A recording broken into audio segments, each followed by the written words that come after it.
Imagine a man at the top of the world. That was me, Alex. My life was a picture-perfect postcard. I had a revolutionary tech startup, a company built from sleepless nights and endless cups of coffee, and it was finally taking off. The future wasn't just bright, it was dazzling. And by my side, I had the two people I trusted most in this world. My best friend Leo, the brother I never had. We'd been inseparable since kindergarten, dreaming up wild schemes and promising to conquer the world together. And then there was Clara, my girlfriend. She was the sun in my universe, her laughter a melody that could calm any storm. We were the golden trio, an unbreakable bond. We'd celebrate every small win, Leo popping the champagne, Clara's eyes sparkling with pride. I remember late-night brainstorming sessions where Leo's business savvy perfectly complemented my technical genius. I remember quiet evenings with Clara, planning a future filled with love and shared dreams. I thought we were invincible. I had everything a man could ever want: success, brotherhood, and a love I thought would last forever. Life was perfect, almost too perfect. The higher you climb, the harder you fall. And I was about to fall from a height I never imagined possible, pushed by the very hands I held dearest.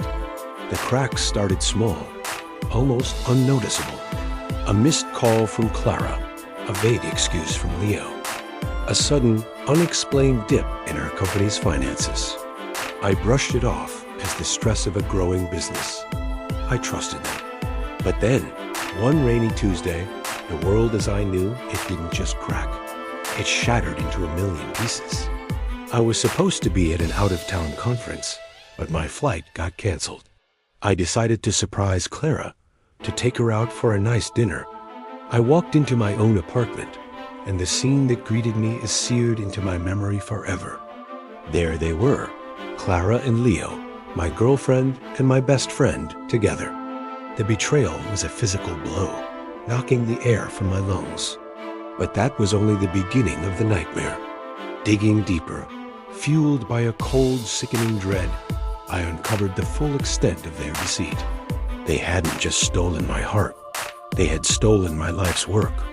My revolutionary tech, the culmination of my entire career, was gone. They had systematically siphoned funds, created shell corporations, and legally transferred all the patents into a new company under their names.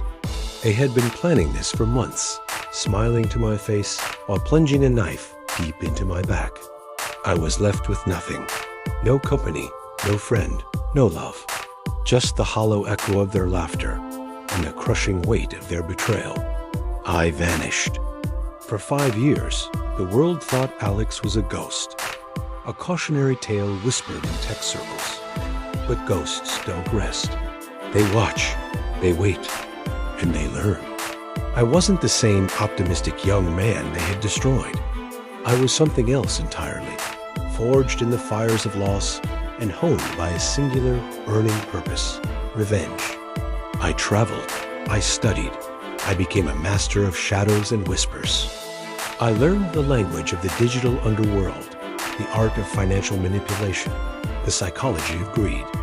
While they were building their empire on the foundations of my stolen dreams, I was building my arsenal. Their company, Elysian Innovations, became a monument to their arrogance.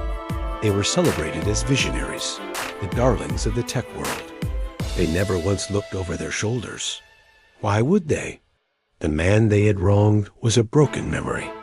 But I was there, in the digital ether, in the stock market fluctuations, in the anonymous tips to journalists. I was the architect of their ruin, meticulously laying the groundwork for their downfall. I used their own insatiable greed and blind ambition as my primary weapons. I baited them with fabricated investment opportunities, feeding their hunger for more. I planted seeds of doubt between them, exploiting the inherent mistrust that lies at the core of every treacherous partnership. I became the puppet master, and they were my marionettes, dancing ever closer to the edge of the abyss, completely unaware of the strings attached to their every move. The reckoning came not with a bang, but with a quiet, systematic implosion.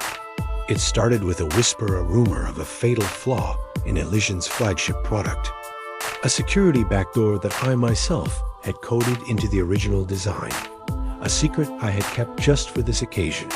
The rumor, carefully leaked to a single influential blogger, spread like wildfire.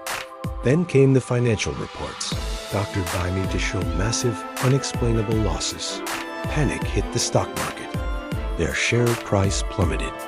Investors, the same ones I had lured in, pulled out in a frenzy. The media, once their biggest cheerleaders, turned on them like a pack of wolves, digging into every corner of their business and personal lives. The seeds of discord I had planted between Leo and Clara finally bloomed into a forest of paranoia. They turned on each other, a vicious cycle of accusation and blame. That's when I finally revealed myself. I arranged a meeting at the empty shell of their once gleaming headquarters. They stood there, haggard and defeated, staring at the ghost they thought they had buried. I didn't shout. I didn't raise my voice. I simply laid out the truth. Every calculated step I had taken, every piece of their own greed I had used against them. I held up a mirror to their souls, forcing them to see the monsters they had become.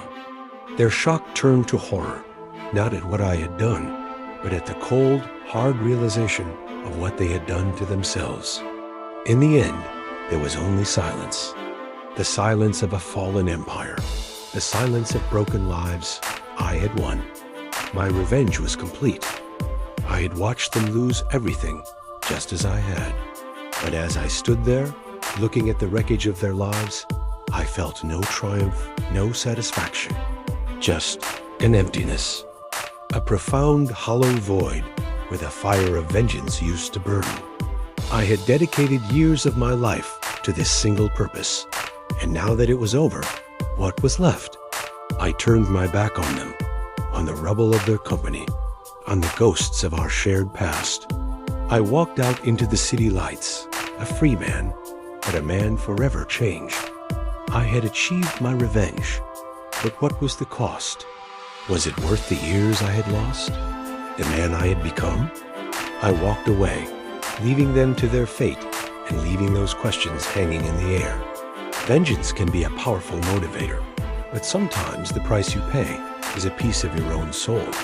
The path of revenge is a dark one, and often the one who walks it is the one who ends up most lost. What do you think? Was the revenge justified? Or did the protagonist lose more than he gained in the end? Let us know your thoughts in the comments below. Every story has a lesson, and we love exploring the complex shades of human nature. If you enjoy stories that make you think, that dive deep into drama, betrayal, and justice, then make sure to hit that like button. And don't forget to subscribe and turn on notifications so you never miss another one of our weekly stories. Thanks for watching, and we'll see you in the next one.